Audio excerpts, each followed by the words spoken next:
Assalamualaikum warahmatullahi wabarakatuh. Waalaikumsalam warahmatullahi wabarakatuh. Selamat siang teman-teman.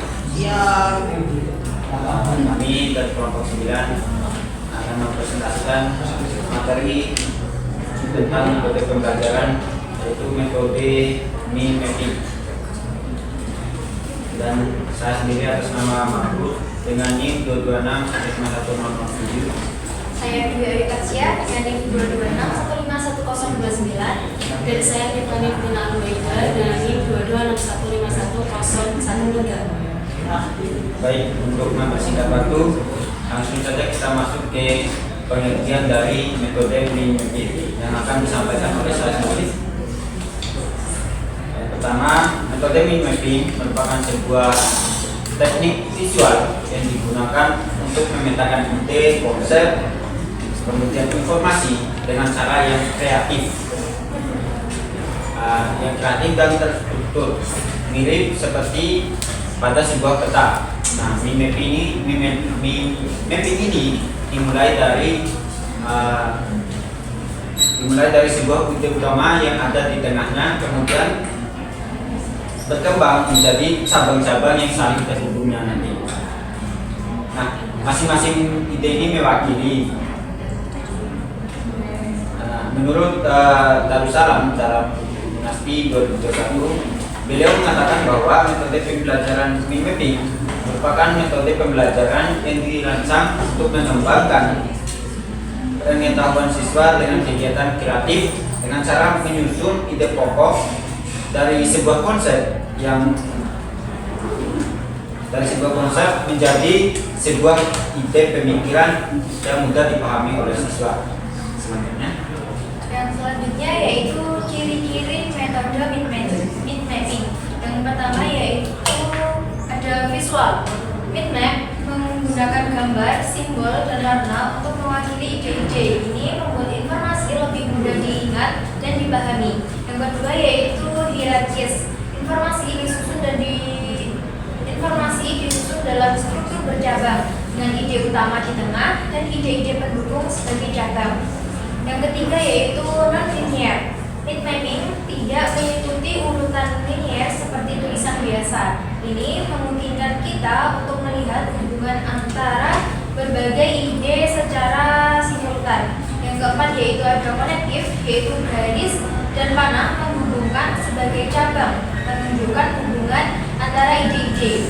Yang kelima yaitu ada kreatif, tidak ada aturan baku dalam membuat mind mapping. Kita bisa menggunakan warna, gambar, dan gaya tulisan yang berbeda untuk mengekspresikan. Yang keenam yaitu ada fleksibilitas. Mind mapping dapat digunakan untuk berbagai tujuan, mulai dari pembelajaran hingga perencanaan proyek. Yang ketujuh yaitu ringkas. Kata-kata yang digunakan dalam mind mapping cenderung singkat dan padat, sehingga mudah dibaca dan dipahami. Kemudian selanjutnya yaitu langkah-langkah metode mind mapping. Buddha menjelaskan bahwa langkah-langkah pembelajaran mind mapping terdiri dari 7 langkah. Yang pertama yaitu mencatat hasil ceramah dan menyimak poin-poin atau kata kunci dari ceramah tersebut. Yang kedua yaitu menunjukkan jaringan-jaringan dan relasi di antara berbagai poin, gagasan, kata kunci terkait dengan materi pembelajaran. Yang ketiga yaitu membrainstorming semua hal yang sudah diketahui sebelumnya tentang topik tersebut. Yang keempat yaitu merencanakan tahap-tahap awal pemetaan gagasan dengan memvisualisasikan semua aspek dari topik yang dibahas.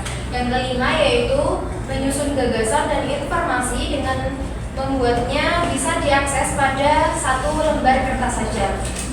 Yang keenam yaitu ada menstimulasi pemikiran dan solusi kreatif atas permasalahan-permasalahan yang terkait dengan topik bahasan. Dan yang terakhir yaitu review pelajaran untuk mempersiapkan tes atau ujian. Berikutnya adalah kelebihan dan kekurangan metode mind maps. Setiap model dan strategi pembelajaran pasti ada kelebihan dan kekurangannya, begitupun dengan mind mapping. Yang pertama, kelebihan bagi siswa.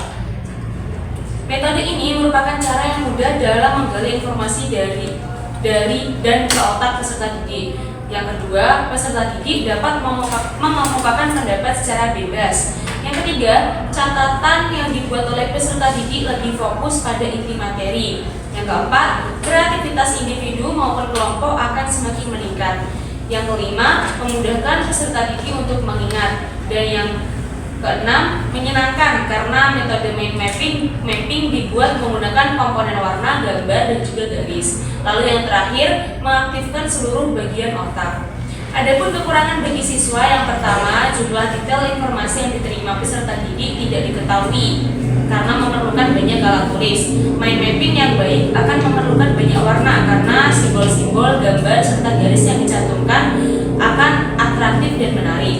Kemudian kekurangan bagi siswa yang kedua yaitu memerlukan waktu yang lama. Berikutnya adalah kelebihan bagi guru. Metode mind mapping mempunyai kelebihan bagi pengajar, antara lain yang pertama, waktu persiapan mengajar jadi lebih singkat ketimbang harus menulis ulang catatan atau rangkuman teori yang akan diajarkan pada siswa. Yang kedua, revisi perbaikan mata pelajaran jadi lebih mudah merevisi atau menambahkan sub-bahasan pada materi pelajaran. Dengan metode mind mapping menjadikan struktur materi akan mudah diperbaiki dan dikembangkan. Yang ketiga, materi pelajaran yang disampaikan terorganisir dengan baik, tidak perlu lagi membaca paragraf materi berlembar-lembar dan membosankan. Yang terakhir, membantu anak didik memahami materi lebih dalam saat guru bisa menjelaskan materi dengan terorganisir. Berikutnya adalah kekurangan bagi guru. Selain kelebihan, metode mind mapping juga memiliki kekurangan, terlebih untuk guru, yaitu memerlukan waktu yang panjang untuk memeriksa. Karena ketika peserta didik membuat mind mapping, maka guru akan kewalahan untuk memeriksanya apabila dalam satu pokok pelajaran akan ada lebih dari satu mind map. Berikutnya pembuatan relatif sulit. Kekurangan ini akan bisa diatasi apabila pengajar benar-benar memahami mind mapping. Dalam pembuatannya, pengajar diharapkan untuk senantiasa mendampingi dan membantu peserta didik agar tidak merasa kesulitan dan merasa tertarik dalam membuat mind mapping. Baik, selanjutnya penerapan metode mind mapping dalam bahasa Indonesia, yaitu penelitian. Dan pertama yaitu penelitian yang diteliti oleh Siti Sahara dan Dian Mujahdi 2019, yaitu dengan judul penggunaan teknik mind mapping pada keterampilan menulis ringkasan siswa dalam pembelajaran bahasa Indonesia. Penelitian ini itu bertujuan untuk mengetahui kemampuan siswa dalam menulis ringkasan sebelum menggunakan teknik mind mapping.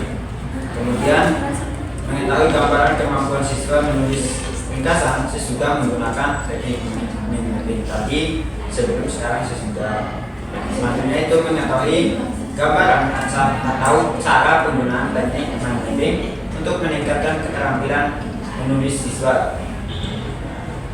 Selanjutnya yaitu mengetahui gambaran perbandingan hasil kemampuan siswa dalam menulis ringkasan.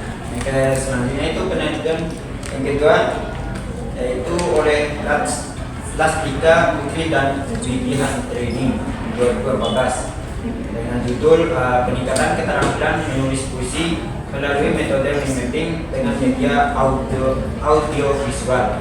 Nah, tadi kan lebih ke penggunaan, sekarang lebih mengarah ke keterampilan peningkatan keterampilan menulis puisi. Nah, tujuan penelitian ini itu untuk mendeskripsikan peningkatan keterampilan menulis puisi melalui penerapan metode mind mapping dengan media audio visual pada siswa kelas 5 SDN. Sekarang SDN 02 Semarang. Nah, jenis penelitian ini berupa tindakan kelas melalui metode mind mapping dengan media audio visual, terdiri dari 3 siklus maksudnya.